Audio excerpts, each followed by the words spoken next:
Hello दोस्तों, आज हम फिल्म मेकिंग की उस विधा की बात करेंगे जो किसी भी लेखक की कहानी या निर्देशक की सोच को इस रूप में हमारे सामने पेश करता है जिसमें बिना कुछ कहे ही हम ये समझ लेते हैं कि ये सीन क्या कहना चाह रहा है। जी हाँ, आज हम फिल्म्स के कैमरा शॉट्स, उसके साइज और उसमें इस्तेमाल होने वाले लेंसेज की बात करेंगे, जिसमें हम ये समझेंगे कि हर शॉट में कैमरा पोजीशन या शॉट साइज का सही अर्थ क्या है। दरअसल कोई भी फिल्म कई तरह के शॉट्स का संयोजन होती है, जिसमें फिल्म की कहानी और उसके इमोशन को एक फिल्म मेकर द्वारा उसके चुने हुए शॉट से आसानी से दर्शकों तक पहुंचाया जाता है। तो फिल्म के इस ग्रामर और साइज के खेल को समझना शुरू करें उससे पहले आप नीचे जाकर हमारे चैनल को सब्सक्राइब कर लें और बेल आइकन को प्रेस करके यह सुनिश्चित कर लें कि हमारे अपडेट्स आपको सही समय पर मिलते रहें। दोस्तों, केवल शॉट्स के आकार को समझना ही पर्याप्त नहीं है। शॉट्स की फ्रेमिंग, फोकस टाइप, कैमरे के एंगल्स और उन एंगल्स की डिग्री किसी भी शॉट्स के अर्थ को पूरी तरह से बदल सकती है। हम जैसे ही किसी स्क्रिप्ट को पढ़ते हैं तो एक निर्देशक के तौर पर हमारे मस्तिष्क में वो सीन उभर कर आने लगता है। उसी दौरान एक निर्देशक या फिल्म मेकर उस सीन में इस्तेमाल हो सकने वाले शॉट्स, लेंस, कैमरा एंगल्स को लिख लेता है। ये सारी चीजें स्टोरी बोर्डिंग आर्टिस्ट और डीओपी को शॉट्स को डिजाइन करने में मदद करती है और ये तय करता है कि एक निर्देशक के तौर पर आप हमसे क्या कहना चाह रहे हैं। आज हम इस एपिसोड में सिर्फ कैमरा शॉट्स, उनके परफेक्ट साइज और उसमें इस्तेमाल होने वाले लेंसेज और उसके अंदर के छिपे हुए उसके गूढ़ अर्थ को समझने की कोशिश करेंगे, जिससे आप अपनी अगली बनने वाली फिल्म या डॉक्यूमेंट्री या फिर कहीं म्यूजिक वीडियो में इनका सही उपयोग कर सकें। तो चलिए हम आगे बढ़ते हैं। तो हमारी लिस्ट में है सबसे पहला shot, extreme wide angle shots. यह शॉट आमतौर पर बड़े पर्दे पर इस्तेमाल किया जाता है, यानी सिनेमा हॉल्स के लिए। इस शॉट का काम फिल्म के चरित्र को उसके परिवेश के कंपैरिजन में एस्टैब्लिश करना है, मतलब कहानी की वो जगह जहां आपको आपके सब्जेक्ट यानी कैरेक्टर और उसके इन्वायरमेंट की आपस में क्या रिलेशन है यह दर्शकों के सामने स्पष्ट करना पड़े। जैसे अगर कहानी की शुरुआत हो और एक ट्रक या कार किसी वीरान सड़क पे जा रही हो तो एक्सट्रीम वाइड एंगल शॉट से ये साफ समझ में आता है कि कोई कहीं दूर का सफर कर रहा है और इस वीरान जगह पर आमतौर पे कोई आता जाता नहीं है। तब आपके मन में एक क्यूरियोसिटी जागेगी कि आखिर ये क्या है और कहां जा रहा है। उस परिवेश को देख के आप उस जगह को भांप लेंगे। दरअसल ये वही बात है जो बिना किसी डायलॉग के एक सीन सिर्फ अपने कैमरा एंगल और शॉट से कह देती है। इस शॉट के लिए हम आमतौर पर फुल फ्रेम में 18 mm से 24 mm या सुपर 35 में 11 से 16 mm का लेंस इस्तेमाल करते हैं। तो चलिए अब आगे बढ़ते हैं अपने अगले शॉट्स पे, लॉन्ग शॉट या wide shot. Extreme wide angle और वाइड में कोई खास अंतर नहीं होता है। बस आप ये समझ लें कि एक्सट्रीम वाइड में परिवेश स्क्रीन के 95% पर होता है, यानी इन्वायरमेंट 95% होता है और कैरेक्टर 5% पर अपने इन्वायरमेंट में रहता है। पर यहाँ पर इन्वायरमेंट 85% में आ जाता है और कैरेक्टर 10 से 15% में चला जाता है, यानी कैरेक्टर थोड़ा बड़ा दिखता है, थोड़ा नजदीक में दिखता है। इस शॉट में हम अपने कैरेक्टर की वेशभूषा, भाव भंगिमा मतलब उसके एक्शंस को साफ साफ देख सकते हैं, जैसे हम इन शॉट्स को देखते हैं।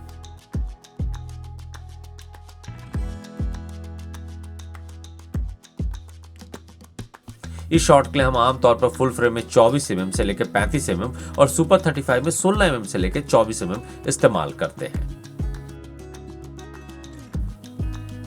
अब तीसरे नंबर पर है फुल शॉट। फुल शॉट में आपका कैरेक्टर आपके स्क्रीन पर पूरी तरह से सर से लेकर पैर तक दिखता है, जैसा नाम ही है फुल शॉट, यानी फुल बॉडी कवर होती है। इसमें कैरेक्टर का सर, चेहरा, शारीरिक भाषा आदि साफ दिखती है। दरअसल ये सभी एक प्रकार का वाइड शॉट है जिनका उपयोग किसी कैरेक्टर के बॉडी बिल्ड, एक्शन और इमोशन को दिखाने के लिए और उस जिस सिचुएशन में है उसकी सेटिंग और इंटेंसिटी को समझाने के लिए किया जाता है। उदाहरण के लिए फुल शॉट से पहले लॉन्ग या वाइड शॉट हो सकते हैं, या फिर कहे तो कैमरा जूम करता हुआ अल्ट्रा वाइड से फुल शॉट पर जा सकता है, या फिर उसका उल्टा भी हो सकता है। अब हम जैसे इन कुछ शॉट्स को देखते हैं।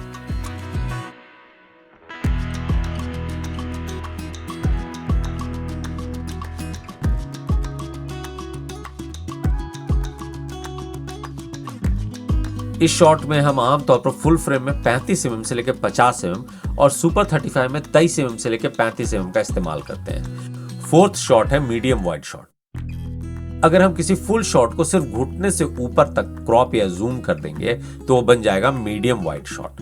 यानी कैरेक्टर के सिर से लेकर घुटने तक के ही फ्रेम को रखा जाए। इसका अर्थ भी फुल शॉट जैसा ही होता है, पर आमतौर पर यह group shot, over the shoulder, two shot, single shot में इस्तेमाल होता है। पर इसी मीडियम वाइड शॉट का सबसे प्रचलित स्वरूप है मीडियम शॉट। अगर हम मीडियम वाइड शॉट को थोड़ा और जूम करें और सर से लेकर कमर के ऊपरी हिस्से तक का ही फ्रेम बनाएं तो इस शॉट को मीडियम शॉट कहा जाता है। अमूमन मीडियम शॉट्स फिल्मों में सबसे ज्यादा इस्तेमाल होने वाले शॉट्सों में से एक है। इसमें एक्टर्स के एक्सप्रेशंस, बॉडी लैंग्वेज पूरे स्क्रीन पर साफ साफ दिखाई देती है। ऐसा करने से पात्रों के आसपास क्या हो रहा है या कोई ऐसी बात जो उनकी परिस्थिति पर असर डाल रही है, ये सारी बातें साफ साफ दिखती हैं। इसके अलावा एक या उससे अधिक पात्रों का आपस में होने वाला इंटरेक्शन भी बड़ी आसानी से दिखाया जा सकता है। कॉमेडी हो या फिर एक्शन या फिर इंटेंस ड्रामा, सभी में ये मीडियम शॉट का बहुत बड़ा महत्वपूर्ण रोल है। जैसे आप इन शॉट्सों को देखिए।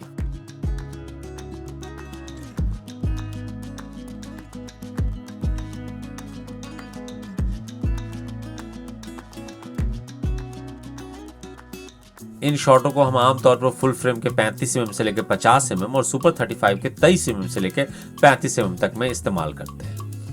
लेकिन फिर मैं बताता हूँ, ये जरूरी नहीं है कि आप इन्हीं लेंसेज का उपयोग करें। ये एक मैं स्टैंडर्ड लेंसेज की बात कर रहा हूँ। आप किसी भी लेंस से इन शॉट्स को ले सकते हैं, आपके ऊपर और आपकी कहानी के ऊपर डिपेंड करता है। तो चलिए आगे बढ़ते हैं और अपने 5वें शॉट्स को देखते हैं। मीडियम क्लोजअप यानी MCU शॉट। MCU आमतौर पर किसी भी विषय या पात्र को उसके सर के ठीक ऊपर से लेके उसके धड़ के लगभग मध्य भाग तक फ्रेम करता है। मतलब आप अपने कैरेक्टर के चेहरे और शरीर के ऊपरी हिस्से के एक्शंस पर ज्यादा गौर कर पाएंगे। आमतौर पर किसी भी दृश्य में जब एक या उससे अधिक पात्र होते हैं तो उन पात्रों को आपस में किसी भी विषय पर डायलॉग के साथ साथ महत्वपूर्ण प्रतिक्रियाएं भी देनी होती है। तो निर्देशक ये चाहता है कि दर्शक उस संवाद के साथ साथ उसकी भाव भंगिमा यानी उसके चेहरे के एक्सप्रेशंस को भी नजदीक से महसूस करे, जिससे उन्हें कहानी और उसका कैरेक्टर, उसका चरित्र और उसका सिचुएशन ज्यादा क्लोज और लाइव लगे। इन शॉट्स में बैकग्राउंड भी स्पष्ट दिखते हैं, जिससे कहानी पूरी तरह से पात्र और उसके परिदृश्य यानी एनवायरनमेंट दोनों को बराबर तौलती है, यानी दोनों पर बराबर नजर रखती है। इसमें कुछ शॉट्स ऐसे हैं, देखिए।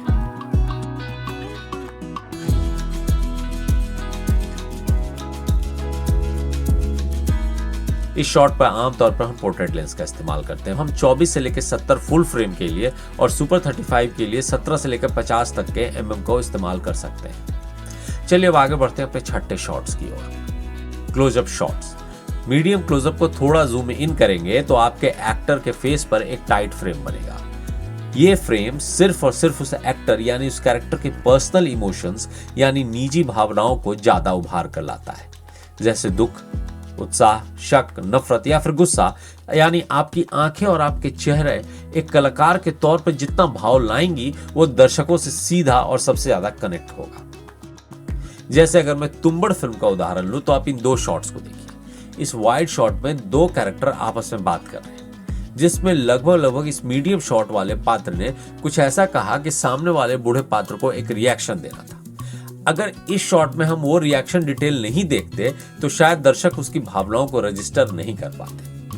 पर जैसे ही एडिट में ये क्लोजअप शॉट लगा, उस पात्र की नजर और उस चेहरे पर पड़े लाइट एंड शैडो ने बिना कहे इसकी भावनाओं को व्यक्त कर दिया। मतलब वो कहना कुछ नहीं चाह रहा है, पर उसके चेहरे के एक्सप्रेशन से पता चल रहा है कि उसके मन के अंदर क्या चल रहा है। दोस्तों, ये क्लोजअप शॉट हमेशा फिल्म के चरित्र को मजबूती से पेश करता आया है और इसका इस्तेमाल सही ढंग से करने से ये आपके कहानी को एक बहुत सही मायने देता है। आइए हम कुछ शॉट्स देखते हैं और उसे समझते हैं।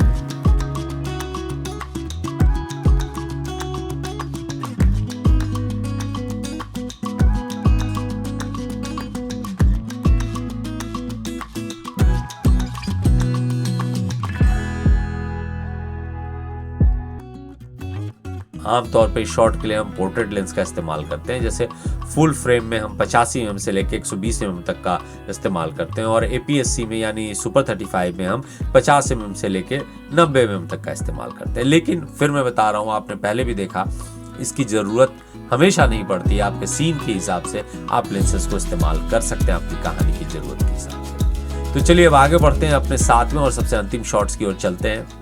ECU यानी एक्सट्रीम क्लोजअप शॉट। अगर क्लोजअप शॉट को थोड़ा और जूम करें, यानी किसी भी सब्जेक्ट का सबसे नजदीकी शॉट ही एक्सट्रीम क्लोजअप कहलाता है। यह एक वो शॉट है जिसमें कैमरा बहुत नजदीक से किसी भी चीज या किसी व्यक्ति के कुछ हिस्सों को कैप्चर करता है। यह तकनीक सबसे सूक्ष्म भावनाओं को एम्फेसाइज करने के लिए इस्तेमाल होती है, यानी इसमें हम उन डिटेल्स को समझेंगे जो आमतौर पर हम अपनी निजी जिंदगी में आसानी से देख नहीं पाते, जैसे किसी परेशान व्यक्ति की आंखों का मूवमेंट, उसकी उंगलियों से किसी विशेष पैटर्न पर हरकत करना या माथे पर पसीने की हल्की बूंदें। इन तरह की ढेरों चीजें हैं जो हम एक दूसरे को बता तो सकते हैं, जैसे मेरे सर पर पसीने आ गए, पर उसे दिखा नहीं सकते। वो दिखना बहुत मुश्किल होता है, इसलिए सिनेमा की दुनिया में हम इसे एक्सट्रीम क्लोजअप से दिखाते हैं, जिससे दर्शकों को हमारे पात्र के अंदर घटने वाली छोटी छोटी रिएक्शंस को समझाया जा सकता है। इन शॉट्स के लिए आमतौर पर हम इस्तेमाल करते हैं फुल फ्रेम में 70 mm से लेकर 200 mm और सुपर 35 में 50 mm से 150 mm। इसके अलावा कई बार माइक्रो और एब्स्ट्रैक्ट के लिए अल्ट्रा वाइड भी क्लोज सेट्स में कई बार इस्तेमाल करते हैं। लेकिन हम आइए कुछ शॉट्स को पहले देखते हैं।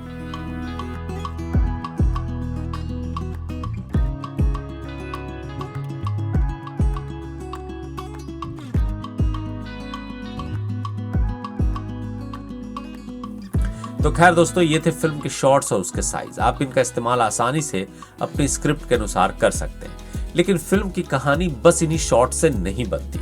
इन शॉट्स के साथ जब कई कैमरा एंगल्स मिलते हैं, तब सिनेमा की दुनिया की असली कहानी शुरू होती है। पर आज हम सिर्फ शॉट्स और उनके साइज की चर्चा करेंगे। बहुत जल्दी हम कैमरा एंगल्स और उसके पीछे की कहानी लेकर आपके पास आएंगे, ताकि आप अपनी फिल्म मेकिंग को अगले पायदान तक ले जा सके। दोस्तों, आपसे अनुरोध है कि इन शॉट्स की प्रैक्टिस जरूर करें और अगर हो सके तो हमारे साथ भी उसे साझा करें। इसके अलावा अगर आपको कोई डाउट हो या फिर आप कहीं कंफ्यूज हो रहे हो तो हमारे कमेंट बॉक्स पर हमसे पूछ सकते हैं।